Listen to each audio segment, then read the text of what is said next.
Assalamualaikum warahmatullahi wabarakatuh. Perkenalkan, nama saya Nur Haldayanti dengan NIM 231011622020. Pada kesempatan kali ini, saya akan memaparkan topik yang sangat menarik dalam linguistik, yaitu ada fonologi, morfologi, sintaksis, wacana, semantik, dan pragmatik. Nah, pemaparan yang pertama yang akan saya bahas adalah mengenai fonologi. Apa sih itu fonologi? Fonologi adalah linguistik yang mempelajari, menganalisis, membicarakan runtutan bunyi-bunyi bahasa. Secara etimologi terbentuk dari kata fon, yaitu bunyi, dan logi, yaitu ilmu. Nah, sebenarnya apa sih keterkaitan kedua bidang ini? Yaitu lebih sederhananya kita bisa mengatakan adalah ilmu tentang bunyi. Menurut hierarki, satuan bunyi yang menjadi objek fonologi yaitu ada dua, ada fonetik dan fonemik. Fonetik ini mempelajari bagaimana bunyi yang diproduksi oleh alat ucap manusia tanpa mempertimbangkan makna. Contohnya seperti bunyi huruf E pada kata sate dan kerah. Berbeda dengan fonemik. Fonemik ini ilmu yang mempelajari bagaimana bunyi tersebut dapat membedakan makna. Maksudnya, bunyi yang dikeluarkan oleh alat ucap manusia dapat membuat kita mengetahui atau adanya perbedaan makna dari bunyi-bunyi tersebut. Contohnya, pada kata abu dan abi. Nah, di situ ada perbedaan fonem U dan I. Nah, dari hal tersebut, karena fonemnya berbeda, jadi bisa mengubah makna. Selanjutnya kita akan membahas mengenai morfologi.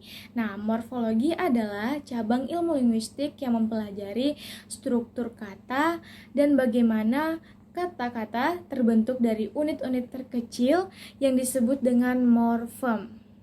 Nah, morfem itu adalah unit terkecil yang ada dalam bahasa yang memiliki makna dan bisa berupa kata dasar, akar kata, atau imbuhan. Contohnya seperti kata bermain. Itu ada dua morfem yaitu ber dan main. Ber memiliki imbuhan yang bertujuan itu berbentuk infinitif, sedangkan main adalah kata dasar atau akar kata yang memiliki makna bermain.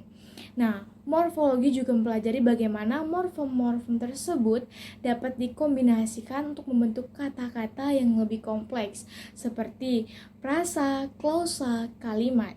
Nah, dalam morfologi kita juga mempelajari tentang kategori gramatikal seperti nominal, verba, adjektiva, dan lain-lain. Kategori gramatikal ini membantu kita memahami bagaimana kata-kata dapat digunakan dalam kalimat dan bagaimana mereka berinteraksi dengan kata-kata lainnya. Selanjutnya kita akan membahas sintaksis. Sintaksis adalah studi tentang struktur kalimat dan bagaimana kata-kata dalam bahasa disusun untuk membentuk kalimat yang bermakna.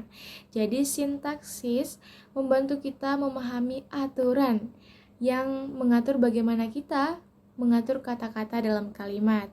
Misalnya dalam bahasa Indonesia, urutan kata biasanya adalah subjek, verba, objek. Jadi kita akan mengatakan saya membeli buku, bukan buku membeli saya. Jadi itu adalah salah satu contoh sederhana dari sintaksis.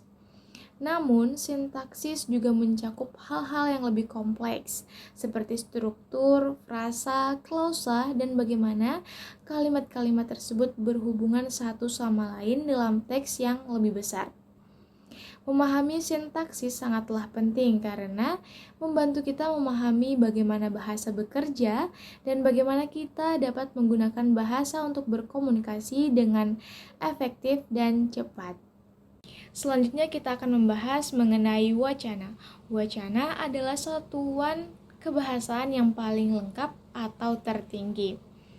lebih dari klausa dan kalimat, memiliki kohesi dan koherensi, memiliki awal dan akhir yang jelas, serta berkesinambungan. Nah, karena wacana menduduki posisi yang paling tertinggi, wacana sering digunakan dalam berbagai bidang ilmu pengetahuan seperti politik, filsafat, komunikasi, sastra, dan sebagainya.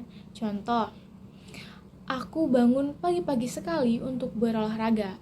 Aku berlari di sekitar taman selama 30 menit. Setelah itu, aku melakukan beberapa gerakan peregangan untuk menghindari cedera. Aku merasa segar dan berenergi setelah berolahraga.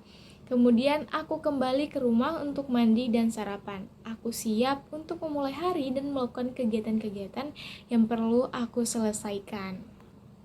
Wacana di atas tadi adalah sebuah cerita pendek yang terdiri dari beberapa kalimat. Cerita ini menceritakan tentang kebiasaan seseorang bangun pagi-pagi untuk berolahraga. Wacana ini memiliki struktur yang jelas, yaitu pengenalan, isi, dan penutup. Pemaparan selanjutnya yaitu tentang semantik. Nah, semantik ini mempelajari tentang makna yang terkandung dalam bahasa.